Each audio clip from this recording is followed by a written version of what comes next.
सर्वेभ्यो नमस्कारः। पीताम्बरं करविराजितशङ्खचक्रकौमोदकी सरसिजं करुणासमुद्रं राधासहायमतिसुन्दरमन्दहासं वातालयेशमनिशं हृदि भावयामि। अष्टमस्य दशकस्य पञ्चमः श्लोकः। दिनावसानेऽथ सरोजयोनिः सुषुप्तिकामस्त्वयि सन्निलिल्ये जगन्ति च त्वज्जठरं समीयुस्तदेदमेकार्णवमास विश्वम्।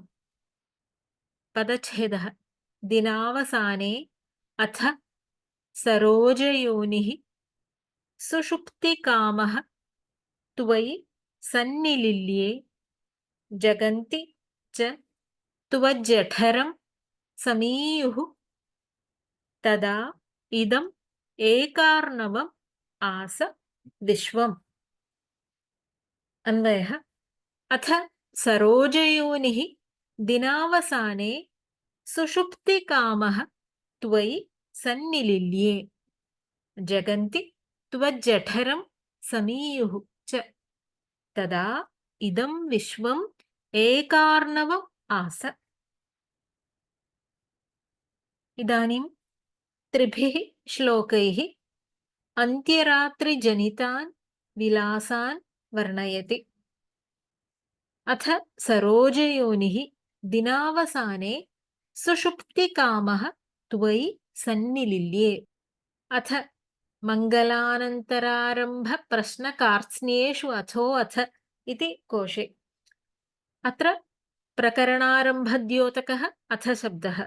अथ सरोजयोनिः ब्रह्मा सरोजं योनिः अस्य इति सरोजयोनिः भगवन्नाभि सरोरुह आश्रयः ब्रह्मा दिनावसाने तस्य दिनस्य अवसाने पूर्वकल्पस्य अवसाने प्राक्कल्पावसाने सुषुप्तिकामः सुषुप्तिं कामयते इति सुषुप्तिकामः सुषुप्तौ कामः यस्य इति वा निद्राभिलाषी सन् स्वापाभिलाषी सन् त्वयि सन्निलिल्ये भगवति विष्णौ सन्निलिल्ये सम्यक् लीनः अभूत्।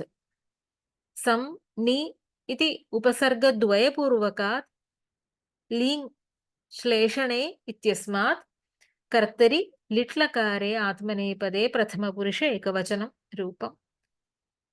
ब्रह्मा निलीनः सन् निद्रां कृतवान् इति भावः। तदा किम् अभवत्?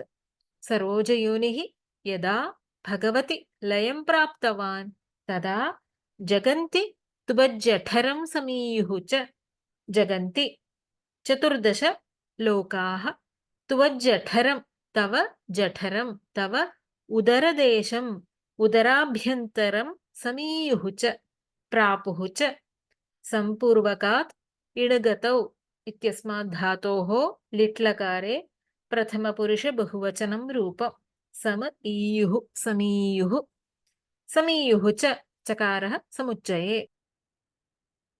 ब्रह्मणा सह जगन्ति भगवज्जठरं प्राप्तानि। तदा तस्मिन् प्रलयकाले इदं विश्वम् एतद्भुवनम् एकार्णवम् आस। एकः अर्णवः समुद्रः यस्मिन् तत् अर्णवः समुद्रः जलमात्रशेषम् इति यावत् महासमुद्रः अभवत्। इदं विश्वम् एकार्णवम् आस अभूत्। अस् धातोः लिट्लकाररूपम्। अभूत् इत्यर्थे विभक्ति प्रतिरूपकम् अव्ययम् इत्यादयः इतर अभिप्रायाः अपि सन्ति वैयाकरणेषु। अस्मात् श्लोकादारभ्य अष्टमश्लोकपर्यन्तम् उपेन्द्रवज्रावृत्तं तथा इन्द्रवज्रा उपेन्द्रवज्रा मिश्रणम् उपजातिवृत्तमपि भवति। आचार्यैः उक्तं श्लोकसारमपि पश्यामः। अथ पूर्वकल्पस्य अवसाने निद्राभिलाषी ब्रह्मा भगवति विष्णो लीनः सन् निद्राम् अकरोत्। तदा 14 लोकाः भगवतः उदराभ्यन्तरं प्रापुश्च।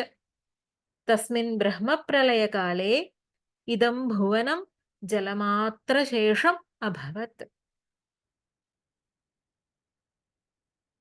दिनावसानेऽथ सरोजयोनिः सुषुप्तिकामस्त्वयि सन्निलिल्ये जगन्ति च त्वज्जठरं समीयुस्तदेदमेकार्णवमास विश्वम्। ॐ सर्वे भवन्तु सुखिनः, सर्वे सन्तु निरामयाः, सर्वे भद्राणि पश्यन्तु, मा कश्चित् दुःखभाग् भवेत्। ॐ शान्ति शान्ति शान्तिः।